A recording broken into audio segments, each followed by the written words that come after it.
الرحمن الرحیم عن ابی ہریرہ رضی اللہ تعالی عنہ قال قال رسول اللہ صلی اللہ تعالی علیہ وآلہ وسلم ان اللہ لا ينظر الى صورکم واموالکم ولکن ينظر الى قلوبکم واعمالکم او کما قال علیہ الصلوۃ والسلام۔ عزیزان گرامی، اللہ کے نبی صلی اللہ تعالی علیہ وآلہ وسلم نے ارشاد فرمایا، بے شک اللہ تبارک و تعالی تمہاری شکلوں کو اور تمہارے مال کو نہیں دیکھیں گے، لیکن اللہ تبارک و تعالی تمہارے دلوں کو اور تمہارے اعمال کو دیکھیں گے۔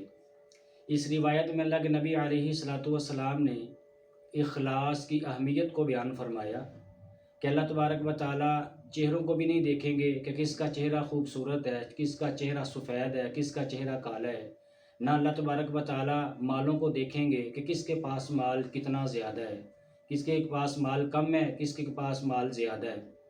اگر چہروں کو دیکھ کر اور مالوں کو دیکھ کر فیصلے کرنے ہوتے تو پھر کبھی بھی ابو لہب وہ ناکام نہ ہوتا۔ ابو لہب اپنے وقت میں بہت سارے لوگوں سے حسن و جمال کے اعتبار سے بڑا ممتاز تھا۔ مال و دولت کے اعتبار سے ابو لہب کئی زیادہ لوگوں سے بہت زیادہ آگے تھا، لیکن اس کے پاس حسن و جمال بھی تھا، مال و دولت بھی تھا۔ اس کے باوجود وہ ہمیشہ کے لیے ناکام ہوا اور ہمیشہ کے لیے جہنم کے اندر چلا گیا۔ اس کے برعکس اللہ تبارک و تعالیٰ نے سیدنا بلال حبشی رضی اللہ تعالی عنہ کو کیا مرتبہ، کیا مقام عطا فرمایا کہ بلال حبشی رضی اللہ تعالی عنہ ظاہراً اپنے حسن و جمال کے اعتبار سے بھی اتنا زیادہ آگے نہیں تھے، اور مال و دولت بھی سیدنا بلال حبشی رضی اللہ تعالی عنہ کے پاس نہیں تھا، بلکہ وہ خود غلام تھے۔ تو اللہ تبارک و تعالیٰ نے بلال حبشی رضی اللہ تعالی عنہ کے قلب اطہر کو دیکھا، آپ کے اعمال کو دیکھا، تو اللہ تبارک و تعالیٰ نے انہیں بلندیاں عطا فرمائیں، اللہ پاک نے انہیں شانیں عطا فرمائیں، اللہ تبارک و تعالیٰ نے انہیں فضیلتیں عطا فرمائیں۔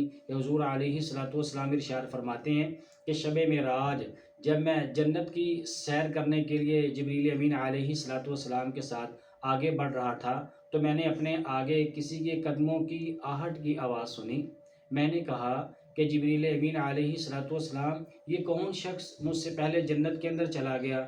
سیدنا جبریل امین علیہ الصلوۃ والسلام نے عرض کیا، یا رسول اللہ صلی اللہ تعالی علیہ وآلہ وسلم، آپ سے پہلے کوئی شخص جنت میں نہیں جا سکتا، ہاں یہ آپ کا غلام سیدنا بلال حبشی رضی اللہ تعالی عنہ ہیں، یہ چلتے تو فرش کے اوپر ہیں، اللہ تبارک و تعالیٰ کو ان کا چلنا اتنا پسند ہے، اللہ نے انہیں اتنی فضیلت دی ہے، اتنی شان عطا فرمائی ہے کہ یہ چلتے تو فرش پر رہے ہیں، لیکن اللہ تبارک و تعالیٰ یہاں عرشوں سے اوپر جنت میں اللہ پاک ان کے قدموں کی آہٹ کی آواز آپ کو سنا رہے ہیں۔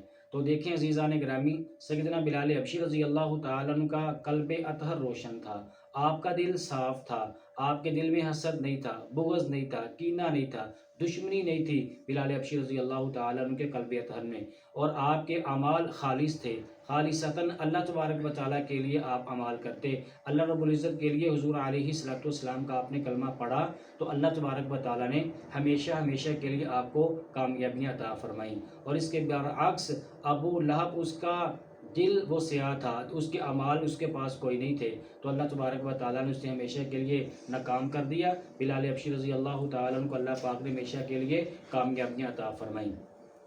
اسی طرح ایک اور روایت میں سیدنا ابو امامہ رضی اللہ تعالیٰ عنہ سے روایت ہے، وہ کہتے ہیں کہ آپ علیہ الصلوۃ والسلام کے پاس ایک شخص آئے اور انہوں نے آ کر کے عرض کیا کہ ارأیت رجلا غزا یلتمس الاجر والذکر ما لہ، کہ یا رسول اللہ صلی اللہ علیہ وآلہ وسلم، آپ مجھے ایسے شخص کے متعلق بات ارشاد فرمائیں کہ جو اللہ کے راستے میں جہاد کرتا ہے لیکن مزدوری کی لالچ میں کرتا ہے، یا شخص کوئی لوگ جو دیکھیں گے یا سنیں گے وہ مجھے بہادر کہیں گے، تو اس آدمی کا بارے میں آپ کا کیا خیال ہے، اسے کتنا اجر ملے گا؟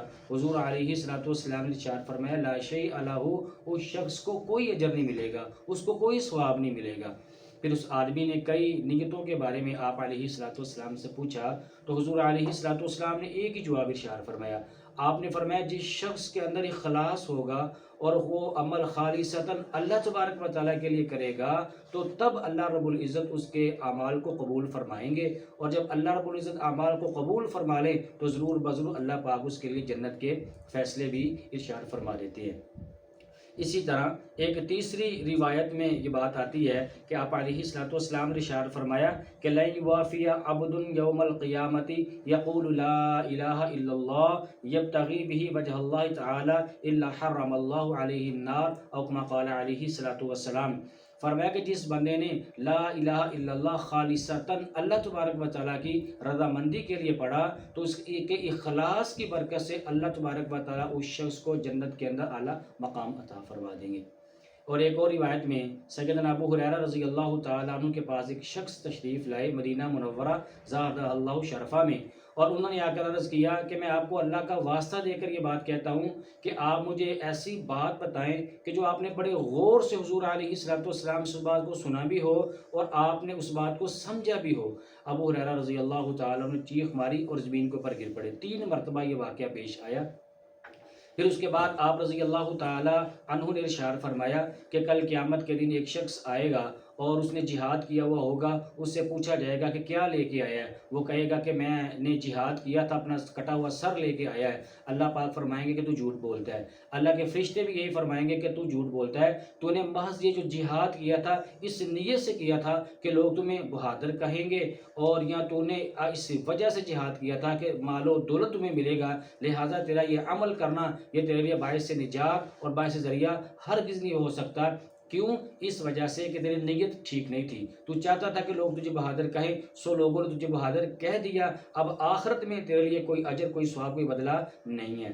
اسی طرح دوسرا شخص آئے گا جسے اللہ تبارک و تعالیٰ نے قرآن کی دولت سے مالا مال کیا. اس سے پوچھا جائے گا کیا لے کے آیا ہے؟ وہ شخص کہے گا کہ میں نے قرآن کریم کی بڑی تلاوت کی ہے، میں قرآن پاک یوں پڑھا کرتا تھا کہ لوگ بڑا واہ واہ کیا کرتے تھے. کہا جائے گا تو خود جھوٹ بولتا ہے. فرشتے بھی کہیں گے کہ تو جھوٹ بولتا ہے، تو نے محض اس لیے قرآن کریم کی تلاوت کرتا تھا کہ لوگ تجھے کہیں گے بڑی اچھی آواز والا ہے، بڑا قاری ہے، بڑی قرآن کریم کی تلاوت کرتا ہے. تیری نیت خراب تھی، سو لوگوں نے تجھے قاری کہہ دیا، تیری واہ واہ کر دی. اب یہاں آخرت میں تیرے لیے کوئی اجر، کوئی ثواب نہیں ہے. ایک تیسرا شخص آئے گا جسے اللہ پاک نے مال و دولت عطا فرمایا، اللہ کے راستے میں مال خرچ کرے گا. اس سے پوچھا جائے گا کیا لے کے آیا ہے؟ وہ کہے گا میں تو سخاوت کے ڈھیر لگا کر کے آیا ہوں. پھر کہا جائے گا کہ نہیں، تو اللہ کے راستے میں مال خرچ اپنی نیت کی خرابی کے ساتھ کرتا تھا.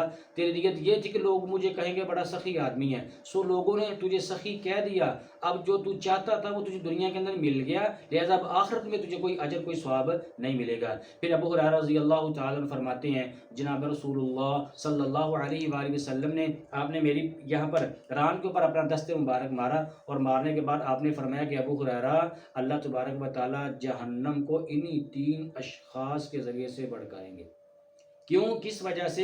کہ ان کی نیت ٹھیک نہیں تھی. عزیزان گرامی، اگر میں اور آپ چاہتے ہیں ہمارے اعمال قبول ہوں اور ہمارے اعمال اللہ تبارک و تعالیٰ قبول فرما کر ہمارے لیے جنت کا فیصلہ فرمائیں، ہمیں خالصتاً ہر عمل اللہ تبارک و تعالیٰ کی رضامندی کے لیے کرنا ہوگا. اگر ہمارے اعمال کے ساتھ ساتھ اگر ہماری نیت درست ہوگی تب یہ ہمارے لیے باعث نجات اور باعث ذریعہ بن سکتا ہے. اگر نیت کے اندر خرابی آئی، نماز، روزہ، زکوٰۃ، کوئی سا بھی عمل ہے، حج ہے، عمرہ ہے، اگر خالصتاً اللہ رب العزت کے لیے کیا ہے تب قابل قبول ہے. اگر اس میں ریاکاری، نام و نمود آ گئی، یہ میرا آپ کا عمل، یہ میرے اور آپ کے لیے ذریعہ نجات اور باعث نہیں بن سکتا، بلکہ یہ ہمارا عمل ہماری غلط نیت کی وجہ سے ہمارے منہ پر مار دیا جائے گا. دعا اللہ تبارک و تعالیٰ سے اللہ پاک ہمیں اعمال صالحہ کثرت سے کرنے کی توفیق عطا فرمائے اور خالصتاً اپنی رضامندی کے لیے اللہ پاک ہمیں اعمال کرنے کی توفیق عطا فرمائے. آمین. وآخر دعوانا الحمدللہ رب العالمین.